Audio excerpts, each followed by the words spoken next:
प्यारे साथियों, मैं नागमणि निगम आपको IQ प्लस कोचिंग सेंटर में स्वागत करता हूं। मैं आपको ट्रिग्नोमेट्री पढ़ा रहा था और वो सारे के सारे क्वेश्चन विद कंसेप्ट कंप्लीट भी हो गए। अब ट्रिग्नोमेट्री के बाद एक बहुत ही इंटरेस्टिंग टॉपिक है हाइट एंड डिस्टेंस, जो ट्रिग्नोमेट्री से रिलेटेड है। मतलब इस ट्रिग्नोमेट्री का जो कॉन्सेप्ट है उसकी कुछ चीज़ों का यूज होता है इस हाइट एंड डिस्टेंस में, तो हम लोग उसको पढ़ने की कोशिश करेंगे। एक्चुअली वास्तविकता देखा जाए ना, तो हाइट एंड डिस्टेंस टॉपिक में ही, हाइट एंड डिस्टेंस वाला टॉपिक में ही ट्रिग्नोमेट्री के यूज का पता चलता है। मतलब आप पढ़ तो लिए sign theta, cos theta, tan theta, इस सब का यूज कहाँ पर करेंगे, तो उस यूज को मैं दिखाने आया हूँ कि इसका यूज कैसे कैसे कहाँ कहाँ किया जा सकता है। मतलब हम लोग पढ़ने जा रहे हैं एप्लीकेशन, या बोल सकते हैं कि यूजेज ऑफ ट्रिग्नोमेट्रिक रेशियोज। जो ट्रिग्नोमेट्रिक रेशियोज था उसका हम लोग यूज़ करेंगे।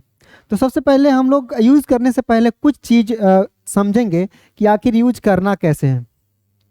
कुछ रूल्स रेगुलेशंस होते हैं यूज करने का, तो देखेंगे हम लोग।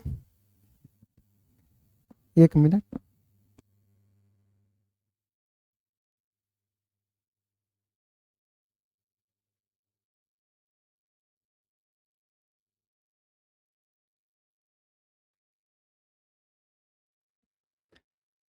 देखिए अब जब आप ट्रिग्नोमेट्रिक रेशियो पढ़े थे तो आपको याद होगा ट्रिग्नोमेट्रिक रेशियो कुल मिलाकर 7 थे। 7 ट्रिग्नोमेट्रिक रेशियो थे। Sine theta, cos theta, tan theta, cosec theta, sec theta और कॉट थीटा। अब आपको बार बार एक ही बात बताना जरूरी नहीं है कि साइन और कॉसेक एक दूसरे के उल्टा होता है।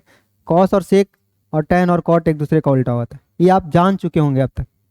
अब हम लोग जो पढ़ेंगे इस टॉपिक में, तो इसमें सबसे ज़्यादा यूज होगा टेन थीटा का, या कभी कभी यूज होगा साइन थीटा का। बस इन दोनों का यूज होगा, और इन दोनों की यूज से ही आपको, अब जरूरत पर आप साइन थीटा ना यूज करके कॉस थीटा यूज करेंगे तो भी चलेगा, क्योंकि कोई भी एक रेशियो का यूज हो जाएगा।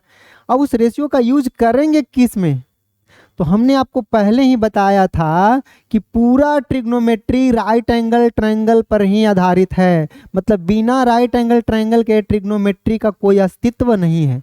आप जब भी पढ़ते हैं तो उसमें राइट एंगल निर्माण कर देते हैं। चाहे आप इक्विलेटरल ट्रायंगल भी रहता है तो उसको वर्टेक्स से उसके बेस पर परपेंडिकुलर डाल के उसको राइट एंगल बना ही देते हैं, क्योंकि बिना राइट एंगल के हम लोग ट्रिग्नोमेट्री नहीं पढ़ सकते।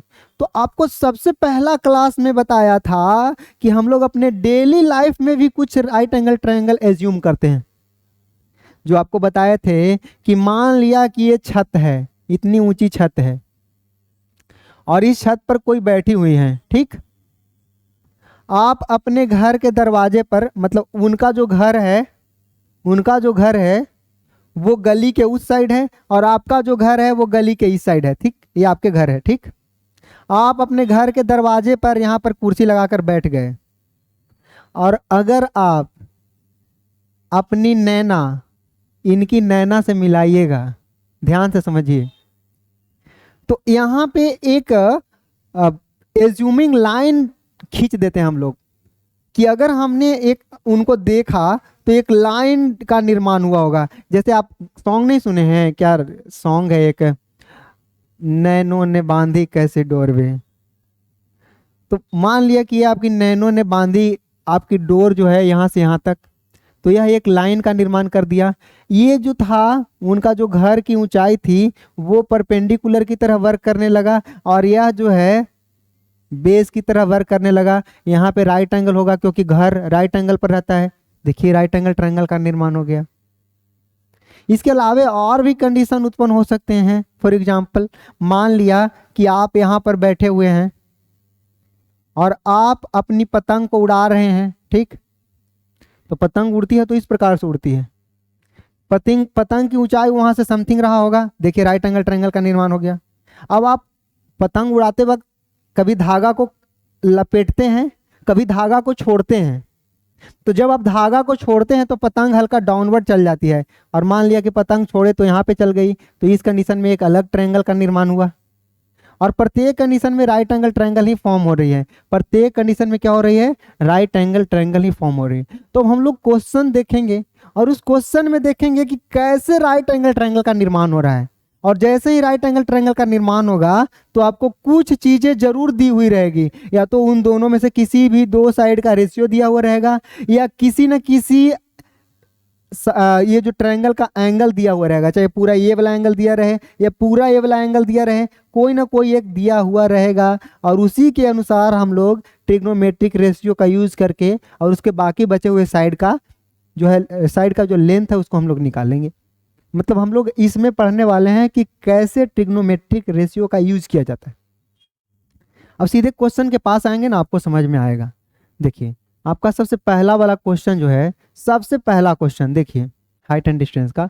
इसमें बोल रहा है a circus artist is climbing a 20 metre long rope. Rope मतलब रस्सी, ठीक है। मतलब एक सर्कस वाला जो है ना आर्टिस्ट है ना, वो सर्कस दिखाता है ना तो रस्सी पर चढ़ता है। तो रस्सी पर चढ़ते हुए वो अपना आर्ट दिखाता है, अपना कला दिखाता है artist. Which is tightly stated and tied from the top of vertical pole and to the ground. मतलब समझिए एक वर्टिकल पोल है, वर्टिकल पोल का मतलब एकदम सीधा पोल रहा होगा जमीन पर, ये आपका जमीन है। तो ये क्या है, ये मान लिया कि पोल है, ये आपका पोल दिया हुआ है वर्टिकल पोल, ठीक। और इस पर रस्सी बांधा हुआ है, इस पर क्या है, रस्सी बांधा हुआ है जमीन से एकदम टाइट। तो ये आपका ये जमीन है और इससे एकदम टाइट रस्सी है, तो इसको हम लोग क्या लिखेंगे, रोप लिखेंगे। और इसी रोप पर वो जो सर्कस वाला है वो चढ़ता है, इसी रोप पर, इसी रस्सी पर सर्कस वाला चढ़ता है, ठीक। जबकि इस रस्सी की लंबाई भी आपको दिया है कितना, 20 मीटर। देखिए जो कुछ भी दिया रहेगा हम लोग ग्रहण करेंगे। यहाँ पे जितना मिलता रहेगा उसको आप एक्सेप्ट करते रहिए, फिर आगे मिलेगा उसको एक्सेप्ट करेंगे। अब बोल रहा है find the height of the pole. Height of the pole पूछ रहा है, नहीं पता है, एक्स मान लीजिए। जबकि बोल क्या रहा है, if the angle made by the rope with the ground level is 30 degree. मतलब इस रोप के द्वारा ग्राउंड पर जो एंगल बनाया जा रहा है वो 30 डिग्री। अब आपको नहीं दिख रहा है, यह एक राइट एंगल ट्रायंगल बन रहा है, उसमें एक एंगल दिया हुआ है, एक साइड दिया हुआ है, दूसरे साइड का पूछ रहा है। अब आप बताइए अगर इस थीटा से कंपेयर करेंगे, थीटा से कंपेयर करेंगे तो इसके अकॉर्डिंग तो परपेंडिकुलर हो जाएगा सामने वाला। बताए थे कि जिस एंगल से आप कंपेयर करते हैं उसके सामने वाला जो साइड होता है वो क्या होता है, परपेंडिकुलर होता है। इसका मतलब P का वैल्यू x हो जाएगा। और E हाइपोटेनस है क्योंकि राइट एंगल के सामने वाला हाइपोटेनस होता है, राइट एंगल के सामने वाला हाइपोटेनस होता है।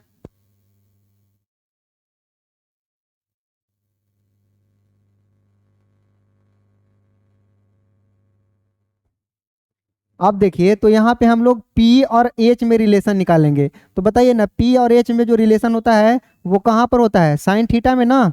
इसका मतलब साइन थीटा का वैल्यू क्या होता है, P अपॉन H। P कितना है, x है। H मतलब हाइपोटेनस कितना है, 20 है। और साइन थीटा का वैल्यू कितना दिया है, तो थीटा का वैल्यू दिया है 30 डिग्री। तो थीटा के बदले क्या पुट कर देंगे, 30 डिग्री। अब आप बताइए एक्स के बदले क्या रहेगा, तो एक्स के बदले रहेगा x 20। और साइन 30 डिग्री का वैल्यू आपको किसी जमाना में सिखाए थे, साइन 30 डिग्री का वैल्यू आपको किसी जमाना में सिखाए थे। कितना होता है साइन 30 डिग्री का वैल्यू, तो साइन 30 डिग्री का वैल्यू होता है 1/2। तो यहाँ पे 1/2 पुट कर देंगे, क्रॉस क्रॉस मल्टीप्लाई होगा तो 2x का वैल्यू हो जाएगा 20। तो x का वैल्यू कितना आएगा, तो जो x का वैल्यू आएगा वो 10 मीटर था तो मीटर आएगा। तो 10 मीटर, अगर सेंटीमीटर में होता तो सेंटीमीटर में। और x क्या था, पोल। इसका मतलब पोल की लंबाई क्या हो जाएगा, length of pole equal to 10 metre. क्योंकि हमने पोल की लंबाई को x मान लिया था, इसलिए पोल की लंबाई कितना निकल गया, x। एकदम बहुत आसान तरीका होता है बनाने का। बस आप क्वेश्चन पढ़िए और कैसे भी करके राइट एंगल ट्रायंगल बना लीजिए, और पक्का राइट एंगल ट्रायंगल बनेगा ही बनेगा। ऐसा कभी नहीं होगा कि कोई भी क्वेश्चन से राइट एंगल ट्रायंगल का फॉर्म नहीं हो रहा हो, क्योंकि अगर राइट एंगल ट्रायंगल का फॉर्म नहीं हुआ ना तो जो क्वेश्चन दिया है ना उसको से भी नहीं बनेगा। समझ रहे हैं ना। चलिए अगला क्वेश्चन बोल रहा है tree breaks due to the storm. बहुत दिक्कत हुआ भैया, बहुत बुरा हुआ। एक पेड़ है और वो स्टॉर्म में मतलब आंधी तूफान चला होगा, टूट गया पेड़। तो मान लिया कि पेड़ जो है वो इतना लंबा रहा हो, दिस वाज द ट्री, ये ट्री था, अब नहीं है बेचारा, अब तो टूट गया। पहले मान लिया कि उसकी लंबाई इतना था, ठीक है। अब क्या बोल रहा है, and the broken part bend so that the top of the tree touches the ground making an angle of 30 degree with it. मतलब समझिए कि बोल रहा है कि आधा दूर से कहीं से टूट गया, तो मान लिया कि इस जगह से वो ट्री टूट गया, और टूट कर देखिए ये तो ग्राउंड था, ये तो ग्राउंड था, तो वो जो ट्री था ऊपर वाला पार्ट, देखिए वो वाला पार्ट ऊपर वाला पार्ट वो टूट गया, मतलब वास्तव में ये जो पार्ट था वो अब नहीं रहा, ये वाला पार्ट अब नहीं रहा। अब इसको कैसे मिटाएं, इसको छोटा डॉट डॉट डॉट लाइन दे देते हैं, समझिए। मतलब पहले तो वहां तक था, लेकिन यहाँ के बाद क्या हुआ कि पहले था अब नहीं है, तो उसको हमने डॉटेड लाइन से रिप्रेजेंट कर दिया। और जो ऊपर वाला लंबाई था उतना ही ना नीचे गिरेगा, और वो गिर कर जमीन पर ऐसे, उसका जो टॉप वाला था वो ग्राउंड को टच कर रहा है। तो देखिए इस सबसे टॉप में था पहले, अब ग्राउंड को टच कर रहा है। समय समय की बात, कभी ये पिक पर हुआ करता था, आज ग्राउंड पर आ गया है, समझ रहे हैं ना। इसलिए कभी भी जीवन में जब आप पिक पर हैं ना, तो ज़्यादा घमंड मत करिए, कोई भी स्टॉर्म आएगा ना तो आपको ग्राउंड पर ला देगा, देख लीजिए। तो ये आपको ग्राउंड पर नहीं, आपको नहीं, उस पेड़ को ग्राउंड पर ला दिया। तो ये और क्या बोल रहा है, 30 डिग्री का एंगल बना रहा है ग्राउंड के साथ, ठीक। The distance between the foot of the tree to the point where the top reaches the ground is 8 metre.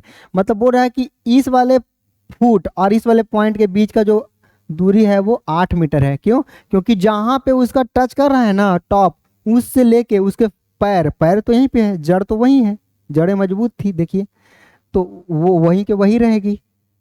तो 8 मीटर की लंबाई दिया हुआ है। तो find the height of the tree, तो बोल रहा है कि जो ट्री का हाइट है वो कितना है। तो इसके लिए हम लोग इसको x मान लेते हैं और इसको y मान लेते हैं। तो बताइए ना, हमको अगर x का वैल्यू निकालना हो तो हमने थीटा इसको माना है, तो थीटा के अकॉर्डिंग ये तो आपका परपेंडिकुलर और ये बेस हो जाएगा। हाइपोटेनस तो भाई फिक्स है, हाइपोटेनस तो ऑलवेज फिक्स्ड, परपेंडिकुलर के सामने वाला हाइपोटेनस। तो बताइए ना, ये आपका जो tan ऑफ 30 डिग्री है, देखिए कभी कभी आप इसको नाम भी लिख सकते हैं। मान लिया कि ए बी एक ट्री है जो सी पॉइंट से कट कर और गिरता है और जाके डी पॉइंट पर मिलता है, कोई दिक्कत नहीं है, इतना आप समझदार हो चुके हैं। और अगर नहीं भी हुए हैं ना, तो ज्योमेट्री में आप हो गए होंगे, ज्योमेट्री में नहीं तो फिर ज्योमेट्री का क्लास जाकर कीजिए, वहां आप हो जाएंगे। तो कहने का मतलब ये आपको समझ में आ रहा होगा कि पहले ए बी रहा होगा ट्री, किसी सी पॉइंट से टूटकर और जहां पे मिल रहा है ग्राउंड पर उसका टॉप, उसको डी पॉइंट कर देंगे। इससे हमें ट्रायंगल ए सी डी का निर्माण होगा जो कि राइट एंगल है। इसमें angle D is equal to 30 degree. हमें निकालना है डीसी और एसी की लंबाई, क्योंकि भाई टूट गया है भले, लेकिन पेड़वा तो पूरा था ना। तो हमें पूरे ट्री के लंबाई निकालने के लिए पहले एसी भी निकालना पड़ेगा और डीसी भी निकालना पड़ेगा, फिर दोनों को जोड़ना पड़ेगा, तब पता चलेगा कि टोटल ट्री की लंबाई कितनी है। समझिए। तो ये आपका tan 30 डिग्री का जो वैल्यू होगा, tan थीटा होता क्या है, P upon B. tan theta क्या होता है, P अपॉन बी, और P कितना है, तो P आपका है, पहले tan 30 का वैल्यू याद होना चाहिए। तो tan 30 का वैल्यू होता है 1/√3, तो 1/√3 इक्वल टू P कितना माने हैं x, अपॉन में b कितना दिया हुआ है 8, क्रॉस क्रॉस मल्टीप्लाई होगा तो √3x का जो वैल्यू है वो 8 आ जाएगा। तो यहाँ से अगर आप x का वैल्यू निकालेंगे तो कितना आ जाएगा 8 और बटा में √3 मीटर। ठीक, यहाँ तक तो कोई दिक्कत नहीं है। इसके बाद हमें CD की लंबाई भी निकालनी है। अब CD की लंबाई के लिए तो साइन थीटा लगाना पड़ेगा, क्योंकि साइन थीटा या तो फिर कॉस थीटा लगाना पड़ेगा, क्योंकि हमें बेस अपॉन हाइट चाहिए, तभी तो पता चलेगा। तो आप कॉस थीटा लगा दीजिए। तो कॉस ऑफ 30 डिग्री का जो वैल्यू होता है वो कितना होता है, बेस अपॉन हाइट। और कॉस 30 डिग्री का वैल्यू कितना होता है, √3/2। इसका मतलब √3/2 का वैल्यू कितना हो जाएगा, बेस मतलब 8 अपॉन में y, क्रॉस क्रॉस मल्टीप्लाई होगा तो √3y का वैल्यू कितना हो जाएगा 16। देखिए 8 दूना 16, तो यहाँ से y का वैल्यू कितना आएगा, तो जो y का वैल्यू आएगा वो आएगा 16 और बटा में √3। अब आप ही बताइए, x का वैल्यू आया था 8 बटा में √3 और y का वैल्यू आया था 16 बटा में √3। हमें तो टोटल ट्री की लंबाई चाहिए ना, तो यहाँ पे हम लोग टोटल ट्री की लंबाई लिखेंगे, length of tree, length of tree.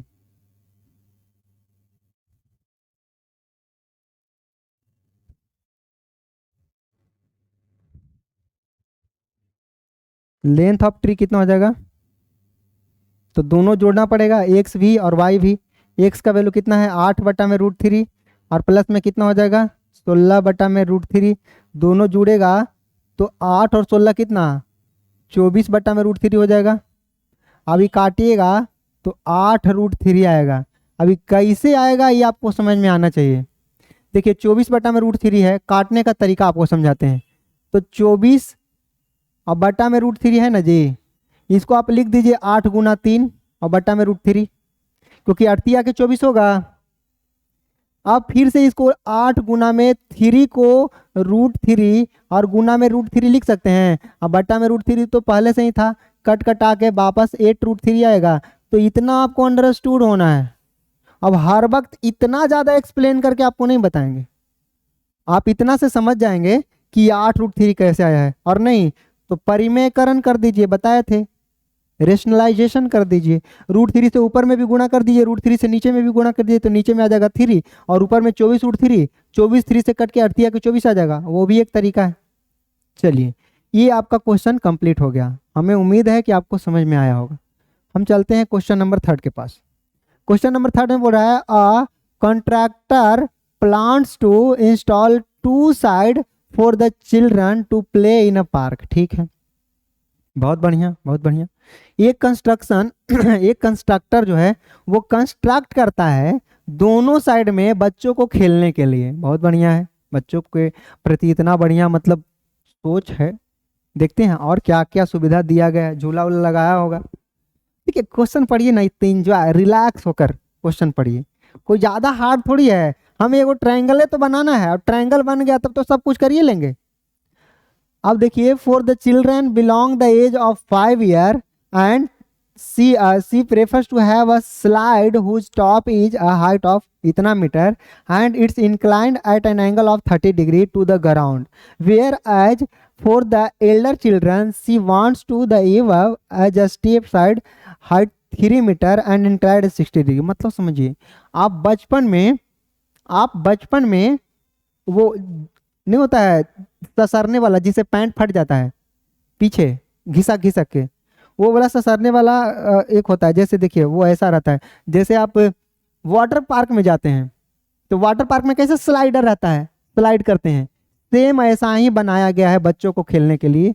तो जो सबसे छोटा बच्चा, ये तो ग्राउंड है, ये तो ग्राउंड है, तो जो सबसे छोटा बच्चा है उसके लिए मात्र 1.5 मीटर ऊंचा ही बनाया गया है और इसके ऊपर ऐसे स्लाइड करना है। मतलब क्या है, अब बच्चा जो है यहाँ से बैठेगा, मतलब पीछे पीछे के बल बैठेगा और इसे ससरता हुआ जाएगा, ससर सुई से नीचे आ जाएगा। मतलब एक बच्चा यहाँ पे बैठेगा और सुई से नीचे आ जाएगा। ये आप समझ रहे होंगे, आप समझिए।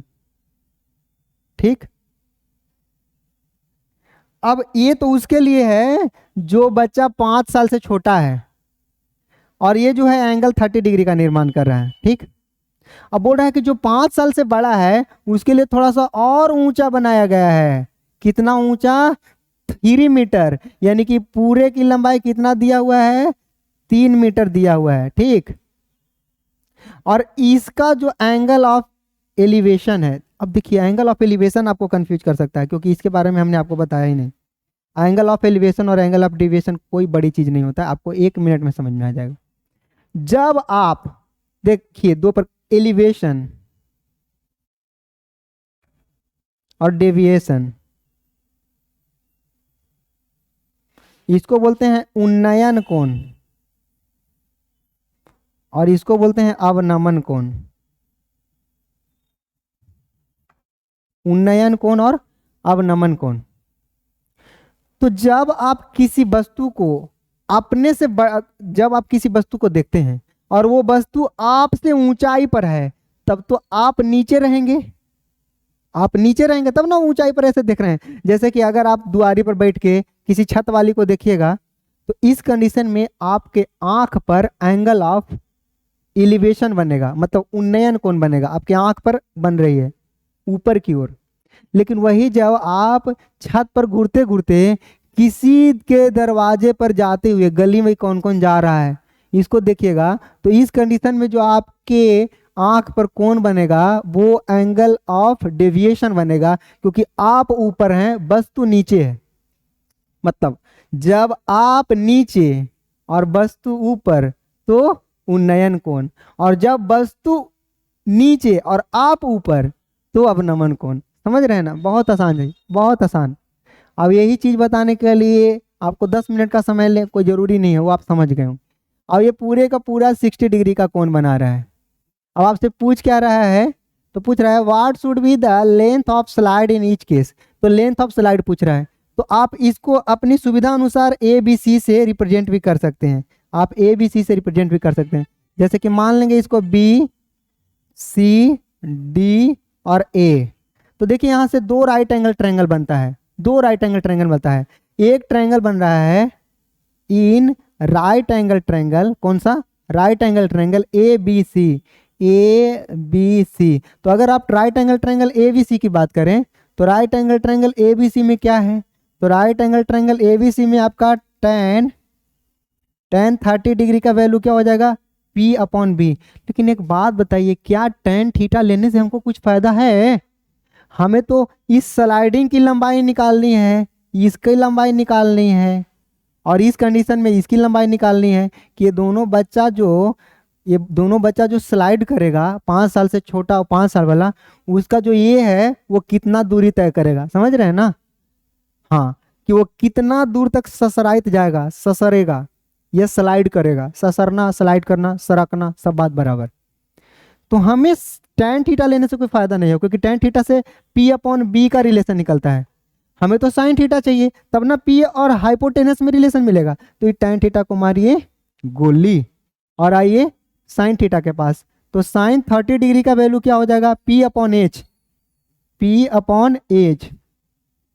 sin 30 का वैल्यू होता कितना है? 1/2, 1/2 इक्वल टू P। P का वैल्यू कितना है? 1.5 अपॉन में एच। एच का वैल्यू कितना है? AC। AC नहीं पता, पहले AC निकाल दीजिए।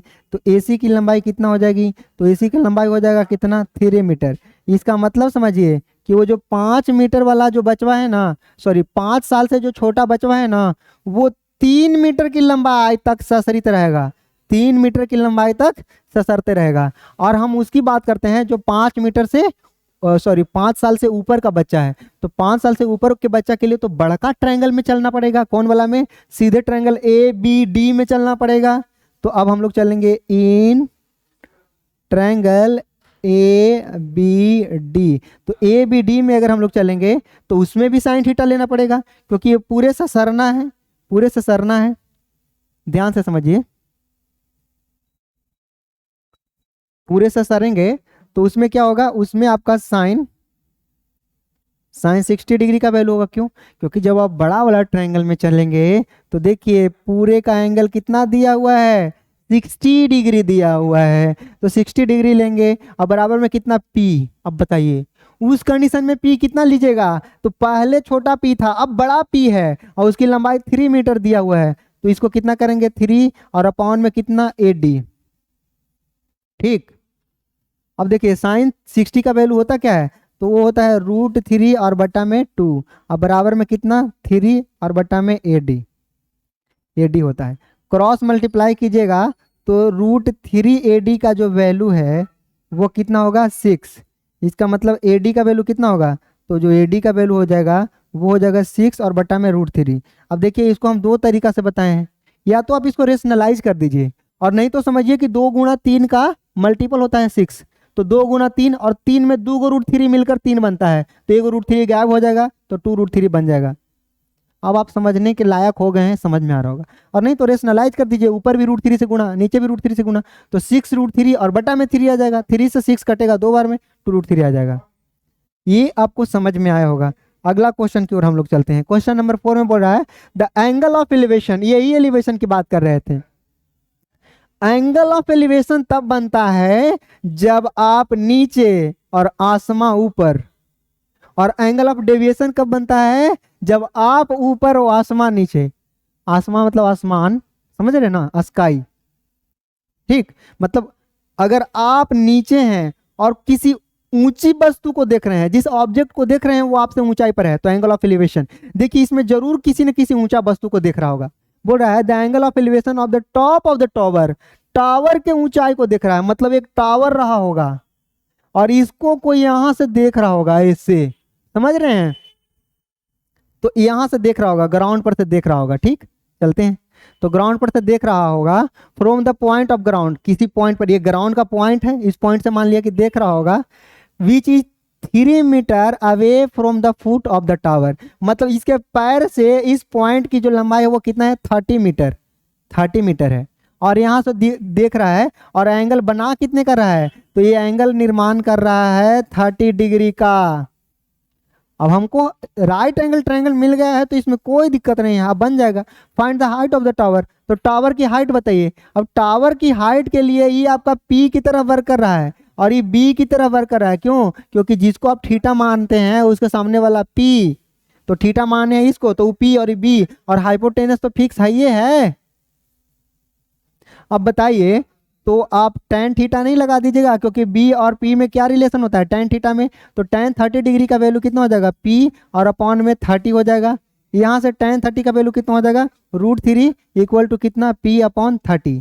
पी का वैल्यू निकालना है क्योंकि वही तो टावर है, टावर की लंबाई, तो पी का वैल्यू कितना होगा, क्रॉस मल्टीप्लाई होगा तो कितना हो जाएगा, 30 √3 मीटर। इसका मतलब क्या होगा, hence the length of, length नहीं, height, the height of tower कितना हो जाएगा, 30 √3 metre.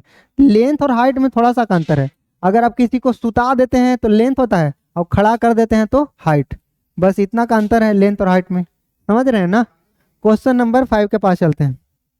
Question number 5, a kite is flying at a height of 30 metre above the ground, ठीक है, बढ़िया बढ़िया है। मतलब एक काइट है, बनाते हैं आज काइट, बचपन में बनाए थे,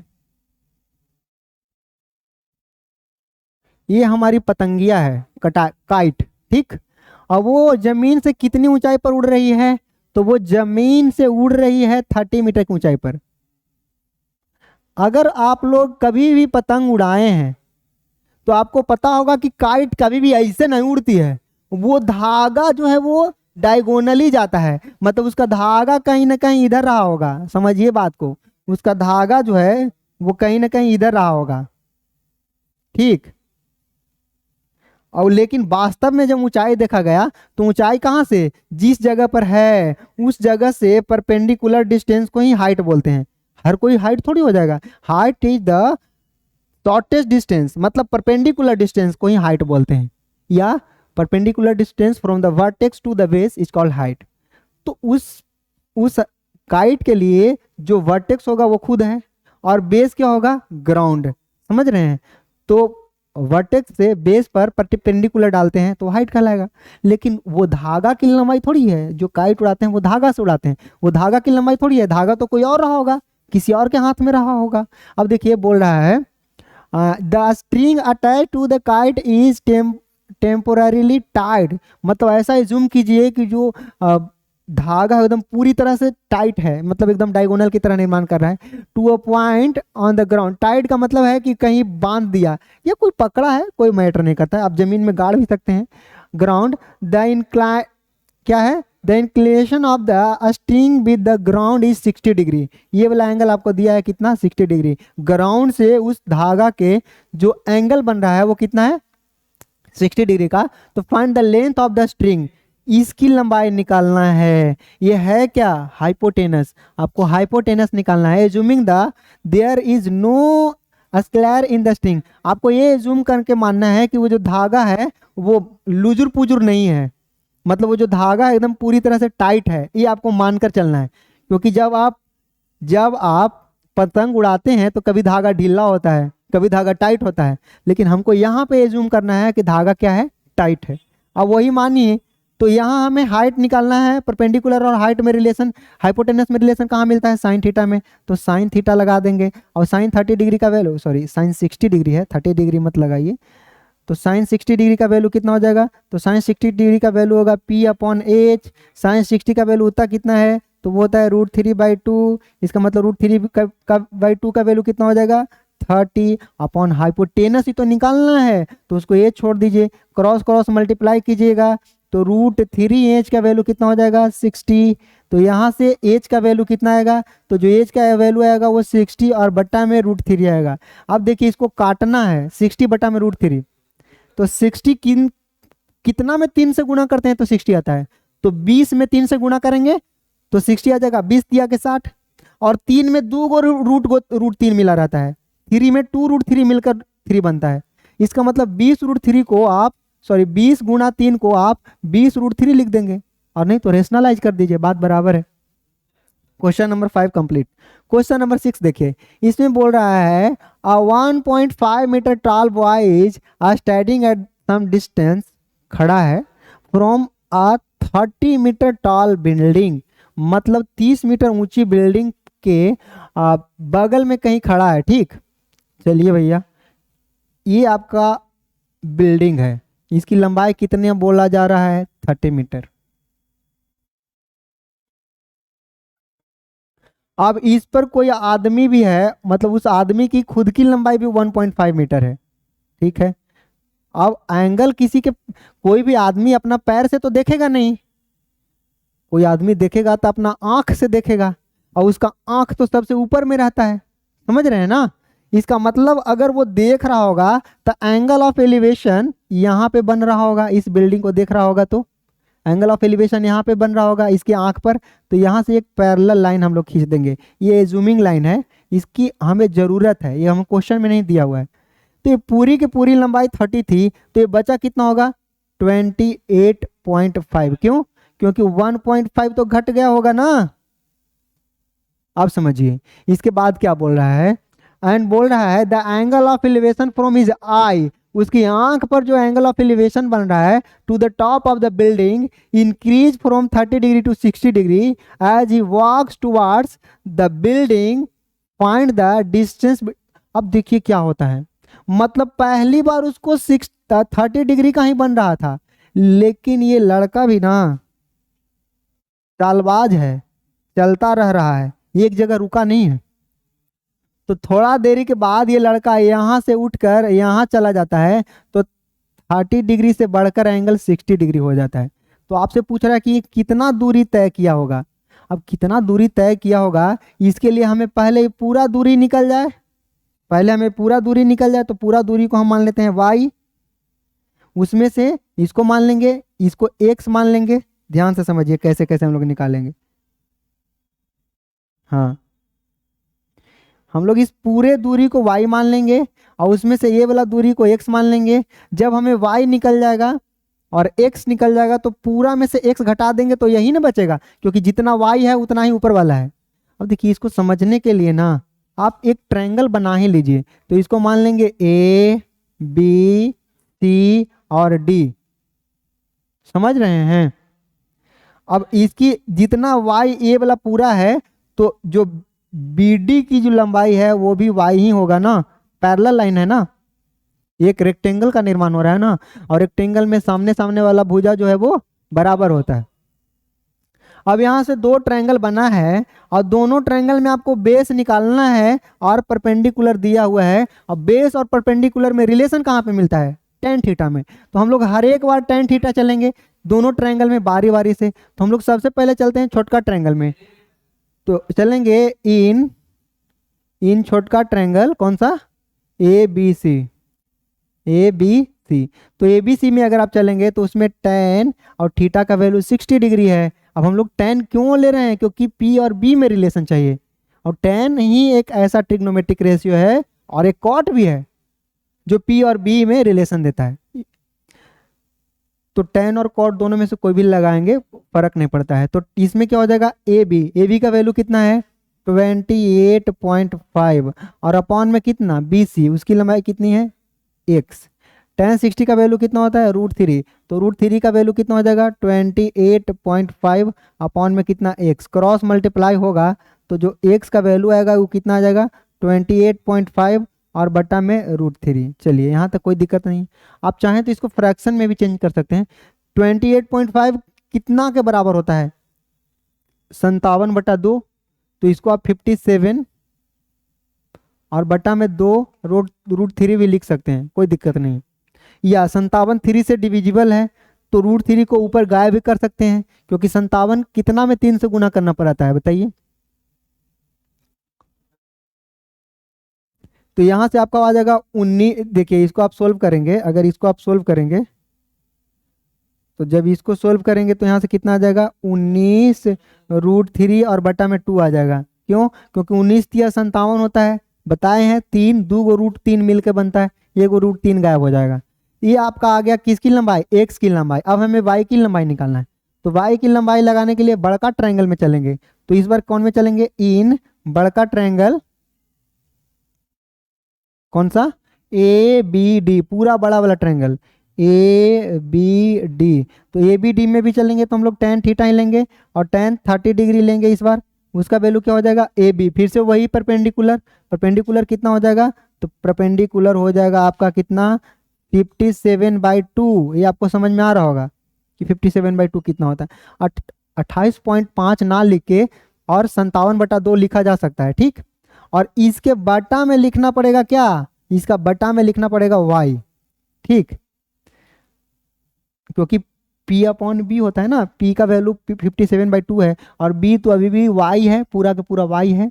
तो tan 30 डिग्री का वैल्यू होता क्या है 1/√3 इक्वल टू कितना 57/2 और बटा में y होगा, क्रॉस क्रॉस मल्टीप्लाई होगा तो जो y का वैल्यू आएगा वो कितना आ जाएगा, क्रॉस मल्टीप्लाई होके 57√3 और बटा में 2 आ जाएगा। ये हो जाएगा आपका y का वैल्यू। अब समझिए x का वैल्यू पता चल चुका है, y का वैल्यू पता चल चुका है, तो वो कितना दूर तक चला था वो लड़का, इसकी लंबाई निकालने के लिए हमें DC निकालना है।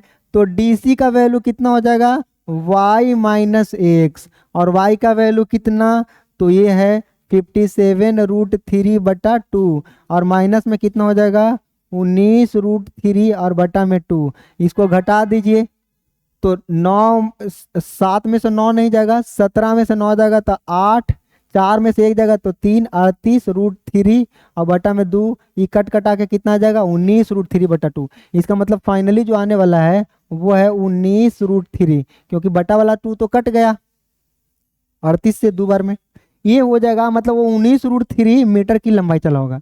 अब ये 19√3 नहीं समझ में आता है तो कभी कभी आपको लिख देता है कि जो √3 का वैल्यू होता है 1.73 होता है।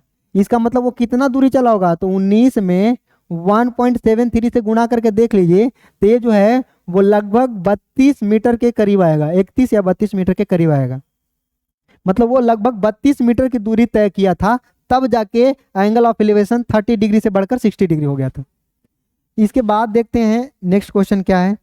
तो नेक्स्ट क्वेश्चन है आपका क्वेश्चन नंबर 7 बोल रहा है from a point on the ground the angle of elevation of the bottom and top of a transmission tower fixed at a top of 20 metre high building are 45 degree and 60 degree respectively, find the height of the tower. बोल रहा है कि from the point on the, किसी ground पर, मतलब देखिए ये हमारा ग्राउंड है, ठीक ठीक, ये ग्राउंड है। अब बोल रहा है कि the angle of elevation of the bottom and top of the transmission tower fixed at the top of इतना मीटर हाई बिल्डिंग। मतलब समझिए पहले एक घर है, यहां से यहां तक एक घर बनाया गया है, ये क्या है घर, घर मतलब बिल्डिंग, और इसके ऊपर टावर बना रहा है, ये टावर है। देखिए हम मैथमेटिक्स वाले टीचर ही हैं ना जो घर के ऊपर भी टावर बना देते हैं, समझ रहे हैं कितना बड़ा टावर को घर पर, समझ रहे हैं। ये सब मैथ वाले टीचर ही कर सकते हैं। 50,000 के वस्तु को चुटकियों में बेच देते हैं 25,000 में, और बिना टेंशन के। देखिएगा प्रॉफिट लॉस पढ़ाएंगे, 70,000 के वस्तु को आपके सामने 25,000 में बेच के दिखाएंगे, अब कोई दिक्कत नहीं, एकदम चेहरा पर मुस्कान रहेगा। इसलिए मैथ वाले टीचर के पास इतना जिगरा किसी इंजीनियर के पास नहीं मिलेगा आपको, समझ रहे हैं ना। हाँ, तो ये जो है हमारा टावर है, समझ रहे हैं, बिल्डिंग के ऊपर। और किसी पॉइंट से इस टावर का बॉटम और इस टावर के टॉप का एंगल ऑफ एलिवेशन कितना कितना दिया है, तो बताइए ना। जो छोटा एंगल है वो छोटा वो का वाला के लिखिए, इसका मतलब इसका वैल्यू दिया होगा 45 और इस पूरे का वैल्यू दिया होगा 60। ठीक, और बोला क्या है कि जो घरवा की लंबाई है वो 20 दिल है, घरवा की लंबाई कितना है 20। तो अब यहां से एक राइट एंगल ट्रायंगल का निर्माण हो रहा है। देखिए इसमें जो छुपा हुआ राइट एंगल ट्रायंगल हम लोग उसको खोजेंगे। ये एक ट्रायंगल मिला और दूसरा ट्रायंगल यहाँ पर मिला, तो यहाँ से हमें 2 ट्रायंगल मिला और उन दोनों ट्रायंगल का नाम लिख देंगे A B C और D। ठीक, ये आपका राइट एंगल यहाँ पे है। तो हम लोग दोनों ट्रायंगल में बारी बारी से विजिट करेंगे, समझ रहे हैं। तो हम लोग सबसे पहले चलेंगे छोटका ट्रायंगल ABD में, किसमें, इन ट्रायंगल ABD। तो ABD में अगर आप चलेंगे तो tan 45 डिग्री है। क्यों, क्योंकि ये छोटका एंगल हुआ 45 डिग्री है, बड़का एंगल 60 डिग्री है। तो tan 45 डिग्री का वैल्यू कितना हो जाएगा 20 और बट्टा में AD, 20 और बट्टा में AD। 20 कैसे हुआ, क्योंकि 20 परपेंडिकुलर है, परपेंडिकुलर अपॉन बेस होता है, बेस AD है। tan 45 का वैल्यू 1 होता है, 1 is equal to 20 upon AD। तो यहां से आपका जो AD आया वो कितना आ गया 20 सेंटीमीटर है। तो सेंटीमीटर था कि मीटर था, सेंटीमीटर में थोड़ी ना घर होता है, मीटर में रहा होगा। तो ये 20 मीटर था, ध्यान से समझिए भाई, काहे मीटर है। ठीक, ये 20 मीटर है। हमें AD का वैल्यू मिल चुका है, वो 20 और AB 20। अब हमें निकालना किसका है, टावर की लंबाई। तो टावर की लंबाई निकालने के लिए क्या पूछ रहा है कि हाइट ऑफ द टावर बताइए। तो टावर की लंबाई निकालने के लिए हम पूरे घर और टावर दोनों को एक में कर देंगे, समझ रहे हैं। और घर और टावर दोनों की लंबाई में से घर की लंबाई घटा लेंगे, टावर की लंबाई निकल जाएगा। इसका मतलब हमको AC निकालने का टारगेट है, और AC निकालने के लिए हमें कौन सा ट्रायंगल में चलना पड़ेगा, तो बड़ा वाला ट्रायंगल में। तो इन ट्रायंगल ACD, तो ACD में अगर आप चलेंगे तो उसमें आपका कितना होगा, tan of 60 degree is equal to AC upon में कितना AD। फिर से बेस वही है, क्योंकि दोनों के दोनों ट्रायंगल सेम बेस पर बनना है। tan 60 डिग्री का वैल्यू होता है √3, तो √3 इज इक्वल टू कितना हो जाएगा AC। अब भाई हमें AC तो नहीं पता है, तो AC को AC छोड़ दीजिए। अपॉन में AD कितना है, तो AD 20 पता चल चुका है। इसका मतलब ये हुआ कि जो AC की लंबाई होगा वो क्रॉस मल्टीप्लाई होके 20 √3 आ जाएगा। तो हमें हाइट ऑफ टावर निकालना है, हाइट ऑफ टावर। तो टावर की लंबाई कितना होगा, टावर की ऊंचाई, हाइट ऑफ टावर। तो हाइट ऑफ टावर कितना, पूरे AC में से अगर हम लोग AB को घटा देंगे तो बचेगा टावर ही ना। और AC की लंबाई कितना आया है, वो आया है 20 √3, और माइनस में AB कितना है, तो 20 घटा दीजिए, 20 कॉमन हो जाएगा, तो √3 माइनस में 1। अब देखिए कभी कभी ये तो इतना ही हो गया, इतना मीटर। कभी कभी क्या बोलता है ना, आपको √3 का वैल्यू दे देता है, √3 का नियरेस्ट वैल्यू 1.73 होता है। तो यहाँ पे कभी कभी क्या करेंगे कि यहाँ पे 20 है और √3 के बदले 1.73 पुट कर देंगे, और माइनस में 1 है तो रहेगा बराबर कितना हो जाएगा 20, और गुना में 0.73। ये जब गुना होगा तो 3 दूना के 6, 7 दूना के 14, इसका मतलब इतना आ जाएगा, समझ रहे हैं। इतना मीटर हो जाएगा किसकी ऊंचाई, उस टावर की जो बिल्डिंग के ऊपर बनाया गया।